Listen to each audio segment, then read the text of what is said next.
Welcome to English easy students. इस video में first year के स्टूडेंट्स के लिए इम्पोर्टेंट एप्लीकेशंस की लिस्ट दी गई है। उस लिस्ट को बगौर देखिए और इनके मुताबिक एप्लीकेशंस तैयार कीजिए। लेकिन एप्लीकेशन के क्वेश्चन के बारे में ये बात भी याद रखिए कि ये 10 मार्क्स का क्वेश्चन होता है और कम से कम 4 मार्क्स एप्लीकेशन के फॉर्मेट के होते हैं।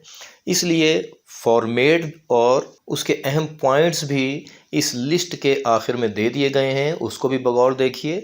और जहाँ जहाँ रेड कलर दिया गया है उसको ज़रा आप बहुत अच्छी तरह देखिए और याद कर लीजिए कि जिस तरह से वो पंक्चुएशन मार्क्स या कैपिटल लेटर्स वगैरह दिए गए हैं उसी तरह से आपने भी लिखने हैं। यानी जहाँ पे वो कैपिटल है आपने वहाँ भी कैपिटल ही लिखना है, जहाँ कॉमा है वहाँ आपने कॉमा ज़रूर लगाना है, जहाँ फुल स्टॉप है वहाँ आपने फुल स्टॉप भी ज़रूर लगाना है। तो आइए चलते हैं एप्लीकेशंस की तरफ। पहले एप्लीकेशन की लिस्ट देख लीजिए और उसके बाद एप्लीकेशन का फॉर्मेट ज़रूर देखिए और बगौर देखिए।